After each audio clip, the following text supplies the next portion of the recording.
பாஜக ஆட்சி அமைத்தது செல்லாது. மகாராஷ்டிராவில் மீண்டும் தேர்தல். நீதிமன்றம் கொடூர நடவடிக்கை. கடும் அதிர்ச்சியில் தேவேந்திர பட்னாவிஸ். அதாவது மகாராஷ்டிரா சட்டப்பேரவை தேர்தலில் முன்பெல்லாம் இல்லாத அளவில் பெருமளவில் பணப்பட்டுவாடா செய்யப்பட்டது என்று, பெருமளவில் அதிகார துஷ்பிரயோகம் நடந்துள்ளது என்று சரத்பவார் கூறியுள்ளார். மேலும் சட்டப்பேரவை தேர்தலின் போது மகாராஷ்டிராவில் பெருமளவில் வாக்கு இயந்திரங்களில் மோசடி நடந்திருப்பதாகவும், வாக்கு இயந்திரங்களுக்கு பதில் மீண்டும் வாக்குச்சீட்டு முறையை அமல் செய்ய வேண்டும் என ஒரு சமூக ஆர்வலர் டாக்டர் பாவா 3 நாட்கள் போராட்டத்தை தொடங்கியுள்ளார். சரத்பவார் அவரை சென்று நேரில் சந்தித்தார். பின்னர் சரத்பவார் அளித்த பேட்டியில் வாக்கு இயந்திரத்தில் முறைகேடாக வாக்குகள் சேர்க்கப்பட்டதாக பலரும் குற்றம் சாட்டி வருகின்றனர். அது உண்மையாக இருக்கலாம், ஆனால் என்னிடம் ஆதாரம் இல்லை. ஆனால் மகாராஷ்டிரா தேர்தலில் முன்பு நடக்காத அளவுக்கு பெருமளவில் பணப்பட்டுவாடாவும் அதிகார துஷ்பிரயோகமும் நடந்துள்ளது. வாக்கு இயந்திரம் முறையாக பயன்படுத்தப்படுகிறதா என நாடு முழுவதும் பலராலும் குற்றம் சாட்டப்படுகிறது.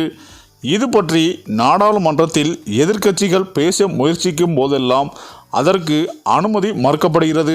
மேலும் மகாராஷ்டிரா சட்டப்பேரவை தேர்தல் வாக்குப்பதிவு மற்றும் வாக்கு எண்ணும் செயல்முறையில் கடுமையான முரண்பாடுகள் இருப்பதாகவும், பல குளறுபடிகள் நடந்திருப்பதாகவும் தேர்தல் ஆணையத்திடம் காங்கிரஸ் சார்பில் புகார் அளிக்கப்பட்டது. இது தொடர்பாக ஆதாரங்களை சமர்ப்பிக்க நேரில் விசாரணை நடத்த வலியுறுத்தியது. இதற்கு நேற்று பதிலளித்த தேர்தல் ஆணையம் நாளை மறுதினம் ஆலோசனை நடத்த காங்கிரஸ் பிரதிநிதிகளுக்கு அழைப்பு விடுத்துள்ளது.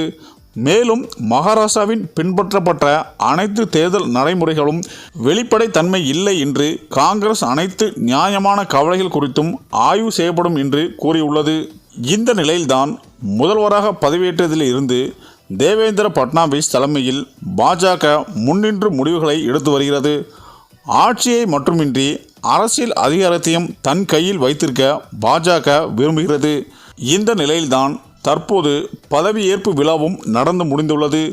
மேலும் காங்கிரஸ் கட்சி தரப்பு பாஜக மீது புகார்கள் கூறி வருகிறது. மேலும் தேர்தலில் முறைகேடு நடந்திருப்பதாக ஆதாரங்களை வெளியிட்டு வருகிறது. இதனால் பாஜக ஆட்சி அமைத்தது செல்லாது என்று நீதிமன்றமே தீர்ப்பு அளிக்க உள்ளதாகவும் தகவல்கள் சொல்லப்பட்டு வருகிறது. மேலும் காங்கிரஸ் கொடுத்த ஆதாரங்கள் உண்மைதானா என்ற ஆலோசனையில் இறங்கி வருகிறார்கள். இதனால் இந்த தீர்ப்பு நீதிமன்றத்தில் வருவதற்கு முன்பாகவே பாஜக தலைமைக்கு சற்று அதிர்ச்சி கொடுத்துள்ளது.